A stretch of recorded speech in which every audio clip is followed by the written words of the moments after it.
Well, good morning. We are starting a new series today called Discovering Love. And if you're somebody, you've been with us for a while, that you're probably looking up here and you're probably seeing me and going, there's something different about you. And I want you to know that that glow that I have is not because I'm expecting, but I do not have glasses on. So I've got some contacts in. So the first time in about 28 years that I've had contacts in.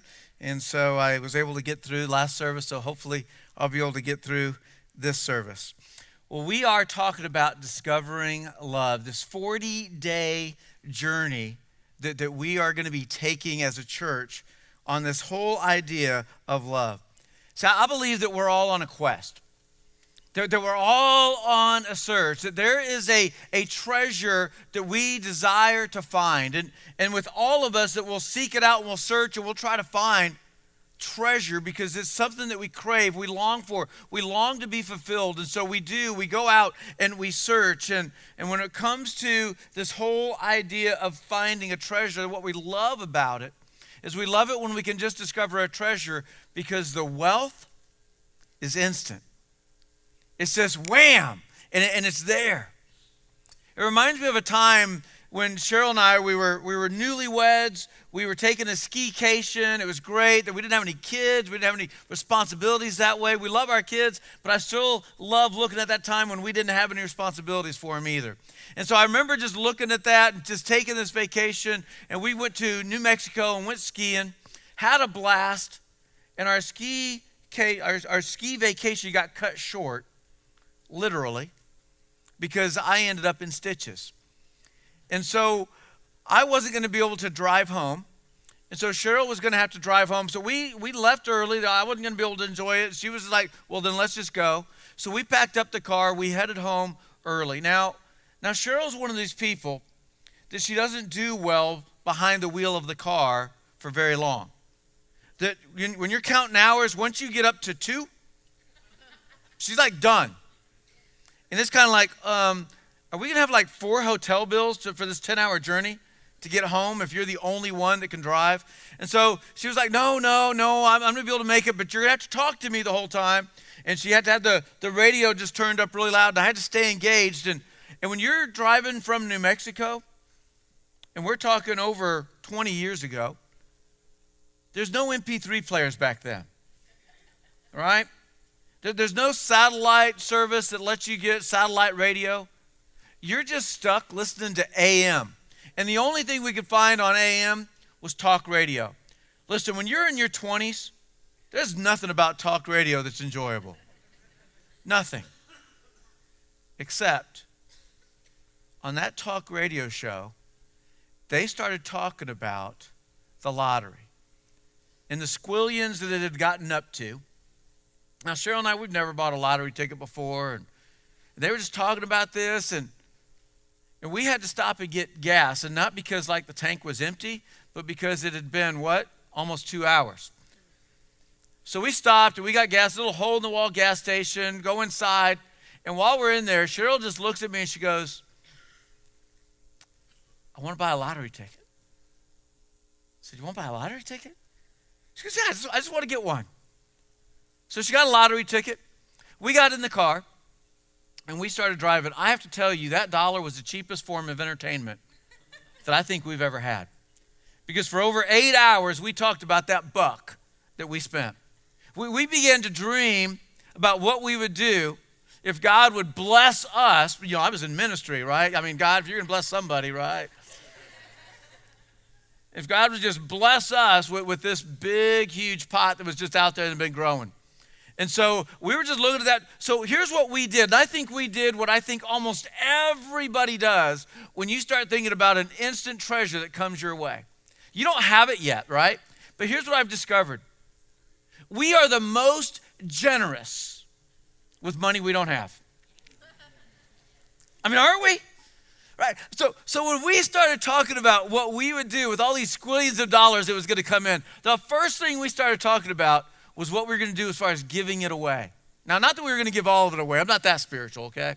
But as we started talking about what we would do with some of this, we absolutely talked about the church we were part of then, and we talked about what we would give to the church. We talked about what we would give to our parents. We didn't have kids, but we had some dogs. It was like, hey, what are we going to do for our dogs? I mean, we just started looking at what would we do with this, and who would we give to, and what is it that we would try to make an impact with these dollars, this incredible treasure that's going to come our way. And that lasted for a while, that conversation. But then the conversation finally made that turn to where you started talking about what? What you're going to do with the money for yourself, right? How you're going to enjoy it. So we did. We started talking about how we were going to enjoy it, what we were going to drive, what kind of house we were going to live in, what we were going to do. I mean, we just started talking about all. It was just incredible. It was very entertaining for that last 8 hours with that dollar lottery ticket. And we never won, right? Didn't have any expectation to, but it was just a neat experience for us as we just kept talking through and dreaming about what we would do. Because see, I think we all like the idea of having a treasure. We all like the idea of what would it be like to just, wham, you have it. Whether it's because you're digging for it, whether it's because you're putting stuff in the lottery, you're going to Vegas, whatever you're doing, whether it's because you've gone all in on a business venture that you just see the huge potential that's going to have, that we love this idea of, boom, just having it and just gaining it. And what we love more about just finding a treasure is we love the fact that we don't have to work for it. It just comes. When it comes to this kind of treasure finding, treasure that just comes at us, I think we can all relate. I think we can all relate to this whole idea of we would be generous with money we never receive. That we can relate to, hey, here's the things that we would begin to do and what we'd be and how our lives would change and how our lives would be different, because we're all on a treasure quest. We're all seeking to try to discover the greatest treasure that we can find. But I think because people don't know about what the greatest treasure there is, I think that people end up setting their sights a little bit lower with whatever quest that they end up going on. And as they are on that quest to find some kind of treasure, some kind of significance, that we've got people, and maybe you can relate, we've got people that what they do is that they seek and they search and they try to find fame. Fame is their treasure that they just want to find. They just want to discover. And maybe for us, the scale doesn't get so big in our area that we think of that kind of fame. But maybe there's somebody in here that does. But maybe for us, fame is more of that popularity. That's my treasure. That's what I need. That's what I crave. If I could just feel popular, if I just knew that everybody knew me and knew about me and everybody wanted to be me, that would be my greatest find. I think there's some people out there when it comes to their treasure and their search of what they're looking for. It's happiness. What can I do to be happy? That's my treasure search. That's my treasure quest. I just want my happiness. And if I could just be happy, that would be the end all, be all in life. I want my happiness. And then there's others when it comes to that treasure of what it is that they would love to find and love to discover and what they're working for to try to get, to try to gain. It's success. For others, it's security. For others, it's safety. For some in the room, it might even be that for you, that your treasure quest, that if you could just find the treasure that you're seeking, that you long to find, is acceptance. You don't need the popularity, you don't need the fame, but you just need to be accepted. You need to feel accepted. You need to feel appreciated. Maybe for you, the treasure that you seek and that you're after and that you're hunting down is the treasure of applause. I need the accolades. I need the applause. I need people in my life that are recognizing what I'm doing and how I'm making a difference and that they're cheering me on. Maybe for you, maybe that's part of the treasure that you seek. Maybe the treasure is financial wealth for now. Maybe the treasure is wealth that you can store up so that you can retire one day and retire at a level that you want to retire. Maybe for you go, no, Will, none of those are mine. Maybe for you, you're here and you're single. Whether you're single again or whether you're single. I mean, we all know today is this day that Valentine's. And for anybody that's single, you know that today it's Single Awareness Day. All right? Nothing fun about today. Maybe for you, it's that marriage. I just want to find somebody that I can commit my life to and that they would commit themselves to me and that we would be everything for each other. And that would be the treasure. Maybe you found that and you haven't had kids yet. You're going, oh, we've already got that. The treasure that we really crave is we crave this treasure of having kids. So whatever it is that we begin to crave, all of these things that we talk about, they're good. These things we talk about in and of themselves, there's nothing wrong with any of them. But it is not the greatest treasure to be found. And because we've been in this idea of promoting this series and letting you know, hey, this is coming, discovering love, I think that most of you, whether it's you're here for the first time and you just got this thing in your seat, or whether you've been here for a while, that you are keen enough to know that if I ask the question, what's the greatest treasure out there that we could find, that you would say, love. It's the greatest treasure. That it's the number one treasure in life. And so you would get that right, and I can applaud you. But I got a follow-up question. But do you know why it's the greatest treasure? Do you know why love is the greatest treasure that we could ever find? Because see, we're going to look at that. We're going to talk about this. In our New Testament, in 1 Corinthians chapter 14, verse 1. We have this guy that wrote a lot of our New Testament. His name's Paul. And Paul's writing, and he's writing to the church of Corinth, the church that he started. And this is what Paul wanted the church to know. He said, let love be your highest goal. He said, hey, listen, there's going to be a lot of things that you aim for, a lot of things that you're striving to achieve, a lot of places where you're going to try to be successful. But make sure that love is your highest goal. Of all the goals that you're going to set, love is the highest goal that you need to set your mark for to try to achieve. See, the church in Corinth, they were being taught this by Paul. They were being taught love matters most. Love matters most. Love matters most, and make sure that you get this. And there is nothing higher to aim for than love. Nothing. There's nothing higher to aim for. That is the pinnacle. It's the peak for us. This is the highest thing that we could ever aim for. If you listen to music, you don't have to listen to very many songs before the theme of love creeps in to a song. It's just a theme that just keeps popping up. It just keeps showing itself. And it shows itself in many different ways and for many different reasons. That sometimes it shows itself as somebody that's looking for love. Sometimes it shows itself as somebody who's mourning because they've lost love, whether it's the loss of a life or whether that they've just lost that relationship. And it's a song about what they've lost and they're mourning through that process of lost love. That sometimes the love song, it's all about love that's just been found, love that is fresh, love that has a lot of passion in it right now. And it's got that to it. Sometimes there's songs about love that deals with the love that a parent would have for a child. And it's the child's perspective about how much they now recognize and know the love that their parents have for them. Love. That we don't have to listen to very many songs to see this idea and this theme of love creep in. Now, I've been around a while. I'm 48 years old. And so I've got a treasure chest full of songs that I could think about when it comes to this subject of love. But there's one that really stands out to me by a lady named Tina Turner. And she performs a song and does a very good job with it.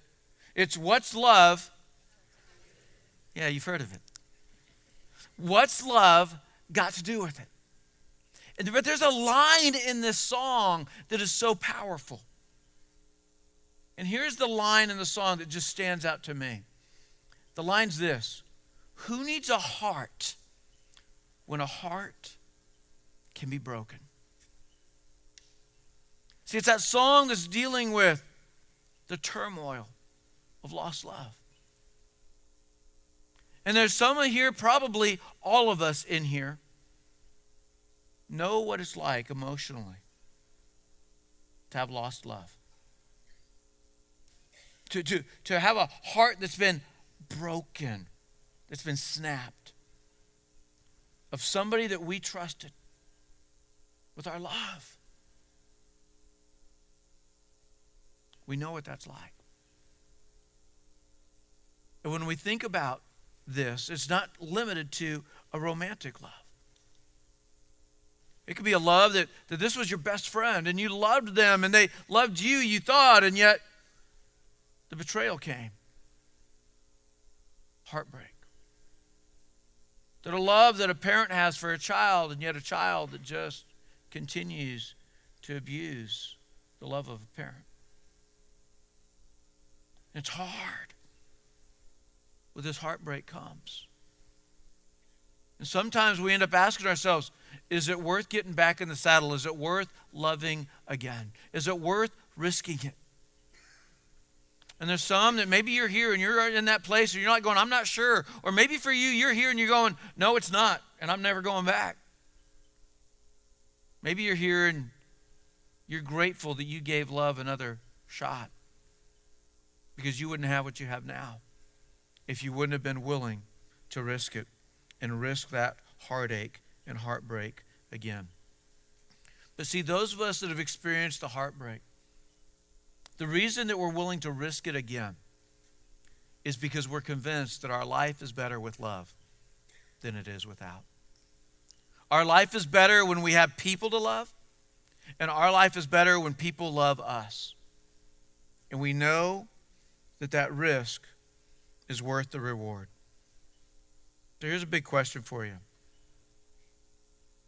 How differently do you think our world would be if everyone acted out of love?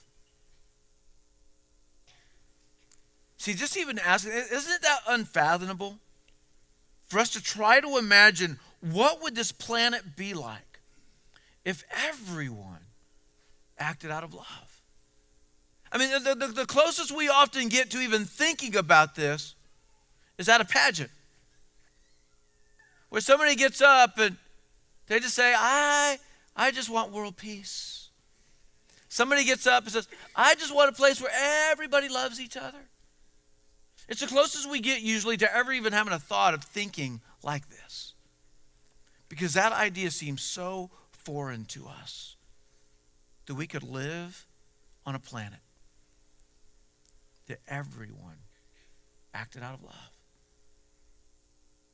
But yet that was our Creator's intent. So this is a series that we're going to be in for the next 6 weeks. And within this series, it's a series that we're taking and we're adapting from a guy named Rick Warren, who has a church called Saddleback in California, that's put together a whole campaign. And so we're kind of learning from some of this and trying to put some of this into play. And I think it's going to be an incredible time for us as a church and for our community.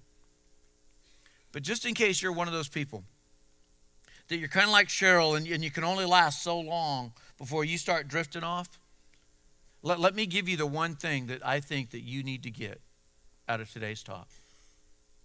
It's this. The best use of life is love. That's it. The best use of life is love. So that's what we're going to be looking at through this whole series, is how can we make sure that we're using our life, that we're spending our life the best way that we possibly can?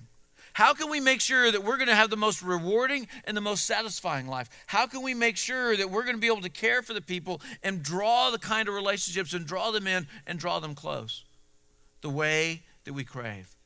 Because a satisfying life, it produces love. And the reason a satisfying life produces love is because the only life that gets satisfied is a life that is loved. And so we love back. So in Mark chapter 12, there's some storyline here about what's happening with Jesus and how he's interacting with some people. And Jesus got asked a question, and he was being tricked by the Sadducees, and they were trying to trick him into making him say something that people are going to go, oh, I can't believe in you, and I'm going to discredit you, and I'm not going to follow you anymore.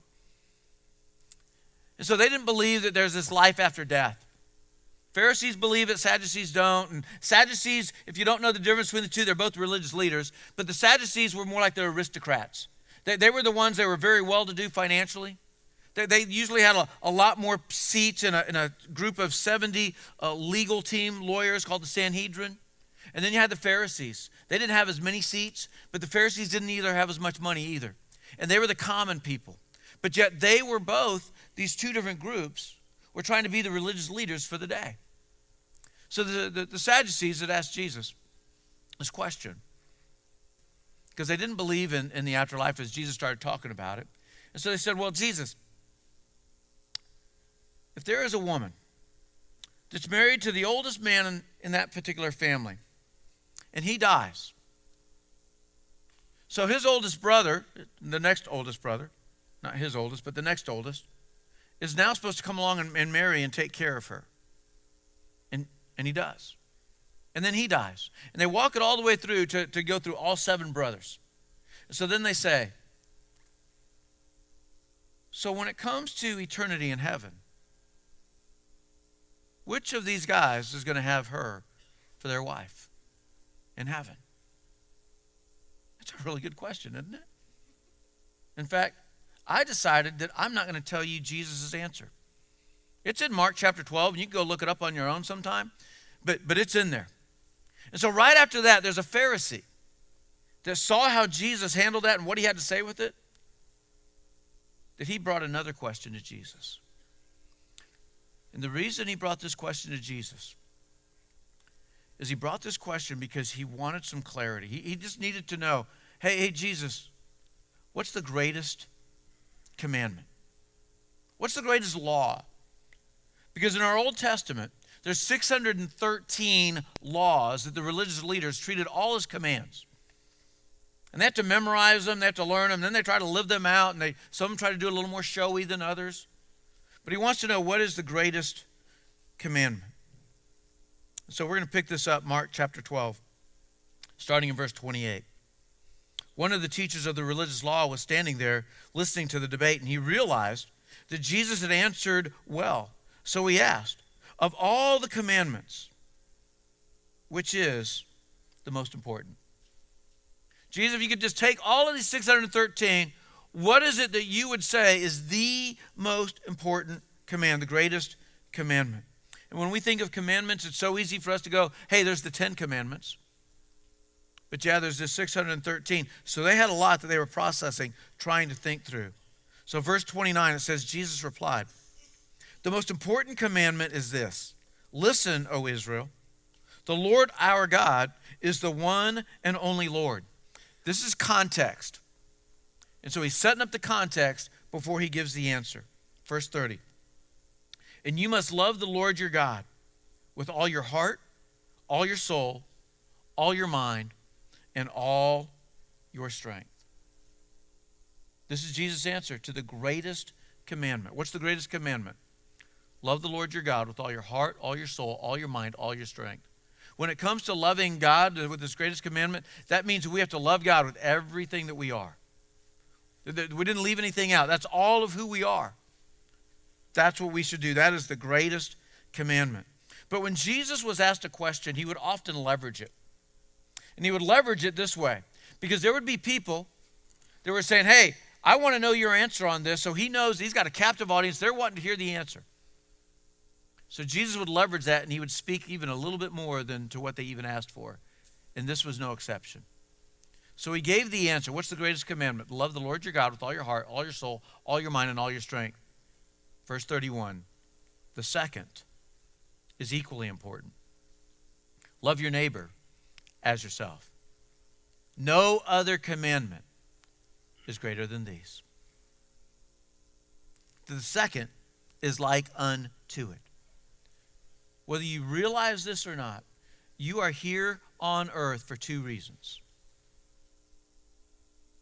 To love God to love people.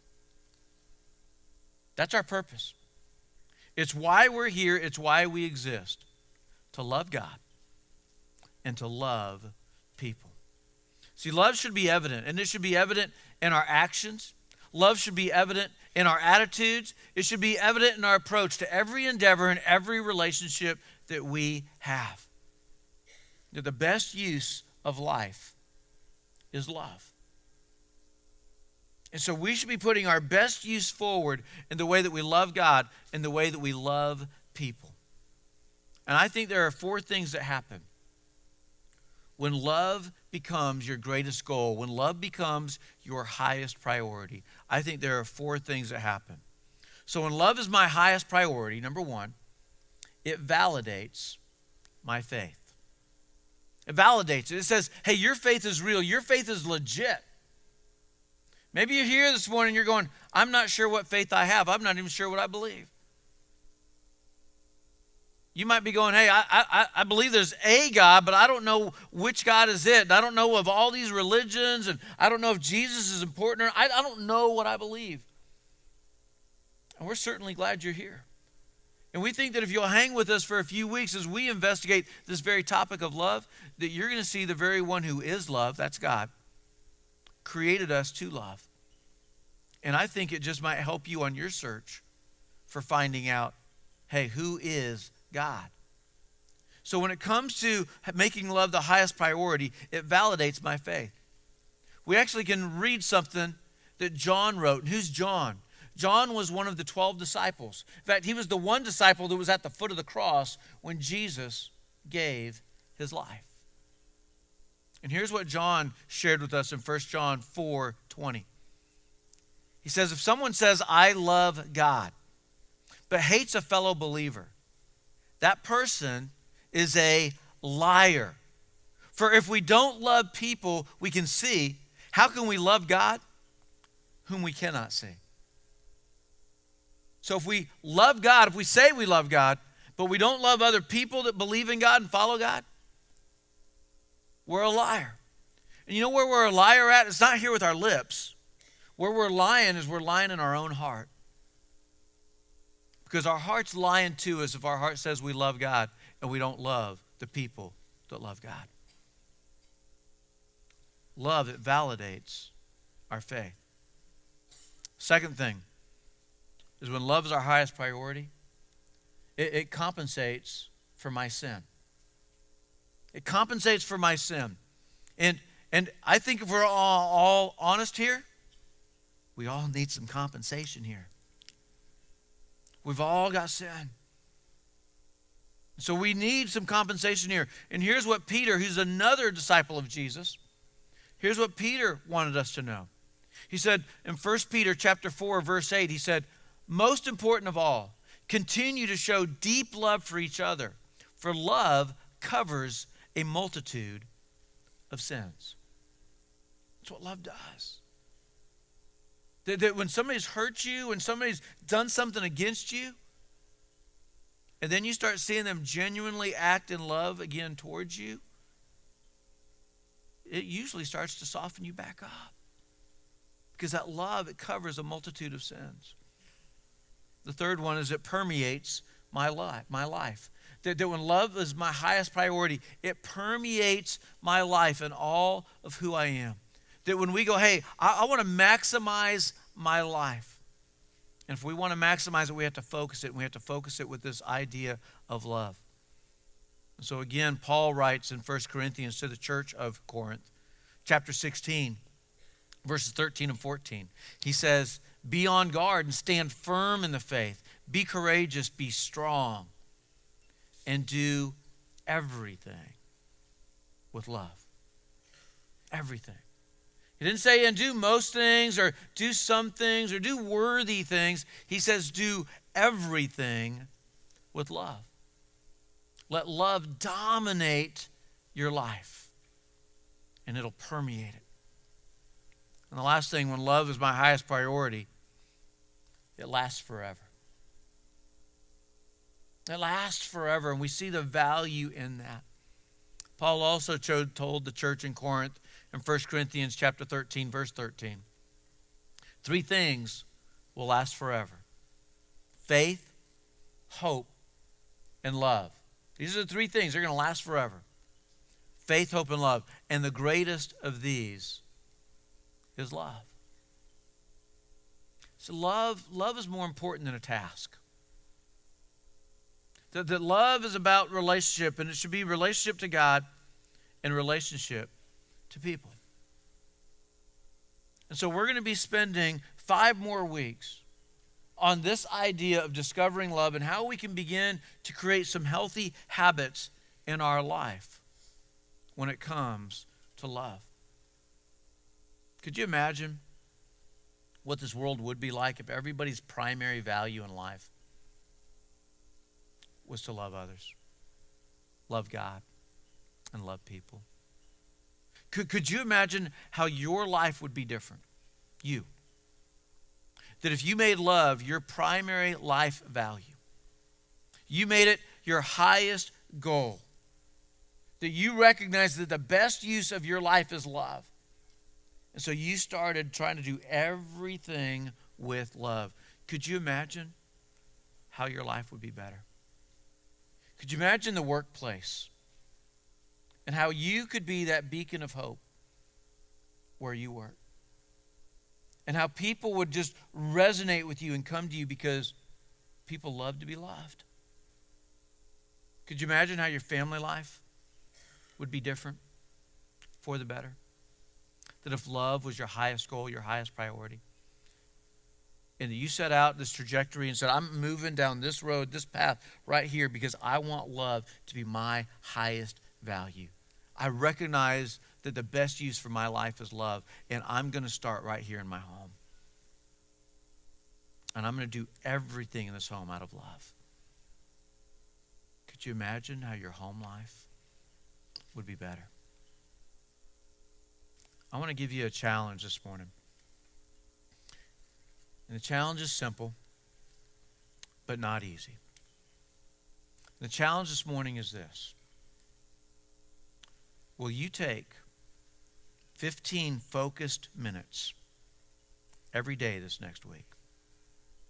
15 focused minutes with talking and listening in love.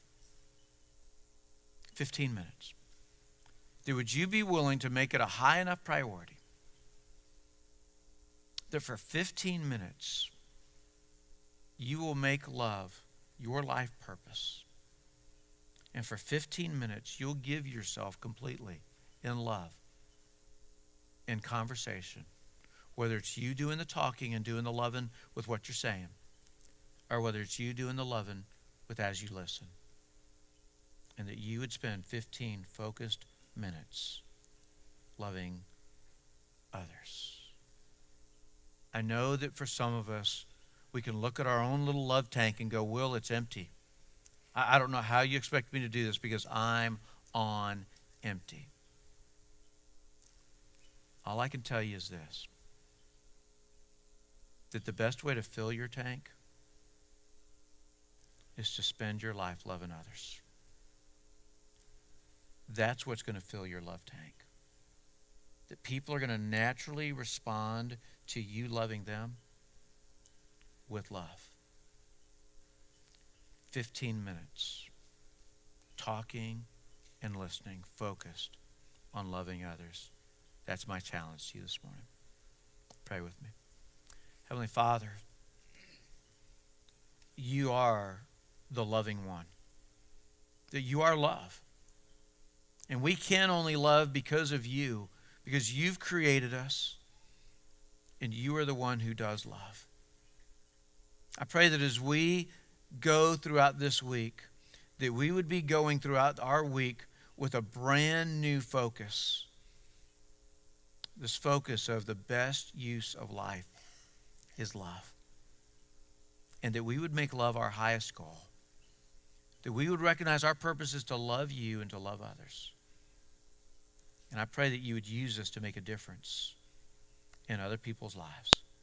May we begin to bring change to this planet because of how we love following the greatest commandments. Jesus, it's in your name we pray.